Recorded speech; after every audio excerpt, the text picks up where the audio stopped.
അള്ളാന്റെ റസൂലിന്റെതാണ് ബർക്കത്തെടുക്കാൻ പറ്റുമെന്ന് തെളിയിച്ചിട്ടേ മജീദ് പോവുള്ളൂ, സമ്മതം തരാണെങ്കിൽ. ഇത് ഞാനൊരു വെല്ലുവിളിയായിട്ടല്ല, സൗഹാർദ്ദപരമായിട്ട് നമ്മൾ സുന്നികളാണ്, അതുകൊണ്ട് ഈ വിവാദം ഇവിടെ അവസാനിക്കണം. ഞാൻ ഇൻഷാ അല്ലാഹ് എനിക്ക് ആയുസ് ഉണ്ടെങ്കിൽ നിങ്ങൾ സമയം തരാൻ നേരം പൊക്കോളം നിൽക്കാൻ തയ്യാറാണ്. മർക്കസിലെ തിരുകേശം ഇമാമിങ്ങളെ കിതാബ് വെച്ച് ബർക്കത്തെടുക്കാൻ പറ്റും തെളിയിച്ചിട്ടേ മജീദ് പോവുള്ളൂ. പക്ഷെ അതിന്റെ മുമ്പേ ഖസ്റജി ന്റെ കയ്യിൽ തിരുകേശമുണ്ട് എന്ന് ആദ്യം അമ്പലക്കട ഉസ്താദ് പറഞ്ഞു. ഈ അമ്പലക്കട ഉസ്താദ് മാറ്റിയിട്ടുണ്ടോ? ഇല്ലേ?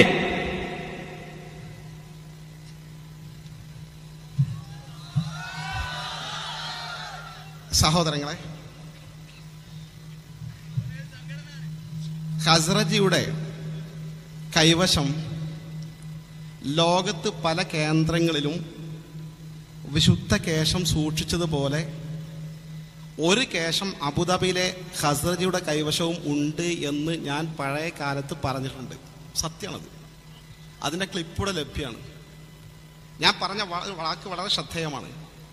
കാരണം ഇപ്പം ജീവിച്ചിരിക്കുന്ന അഹമ്മദ് ഖസ്റജിയുടെ പിതാവ് ആദരണീയനായ ഒരു പണ്ഡിതനും ഒരു നല്ല മനുഷ്യനും അബുദാബിയിലെ മതകാര്യ വകുപ്പിൻ്റെ മന്ത്രിയുമായിരുന്നു.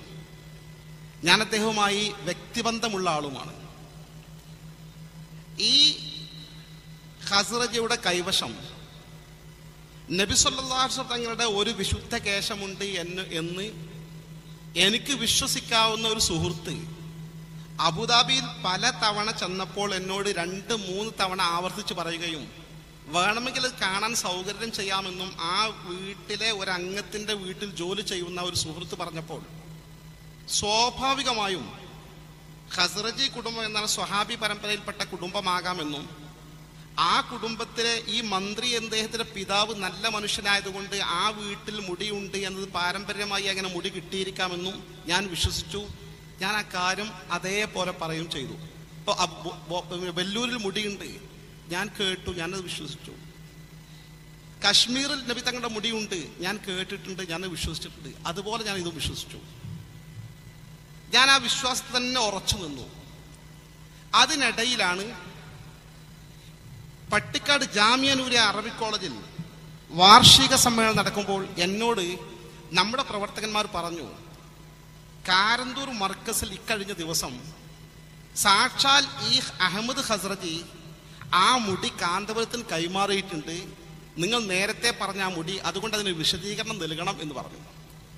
ഞാൻ പറഞ്ഞു, അങ്ങനെ കൈമാറിയിട്ട് വിശദീകരണം നൽകാൻ പറ്റൂല, ഞാൻ ശരിക്ക് കേട്ടതാണ്, അഹമ്മദ് ഖസ്റജിന്റെ അവിടെ ഖസ്റജിന്റെ വീട്ടിലൊരു മുടിയുണ്ട്, ഞാൻ കേട്ടതാണ്, അതുകൊണ്ട് ആ മുടിനെ അങ്ങനെ എതിർക്കാൻ പറ്റൂല, പഠിക്കാതൊന്നും പറയാൻ പറ്റൂല, സംഭവം അങ്ങനെ ഉണ്ടെങ്കിൽ പഠിക്കണം എന്ന് പറഞ്ഞു. ഞാൻ വെയിറ്റ് ചെയ്തു, കാരണം എൻ്റെ സാമാന്യ മര്യാദ ഞാൻ കാണിച്ചിട്ടുണ്ട്.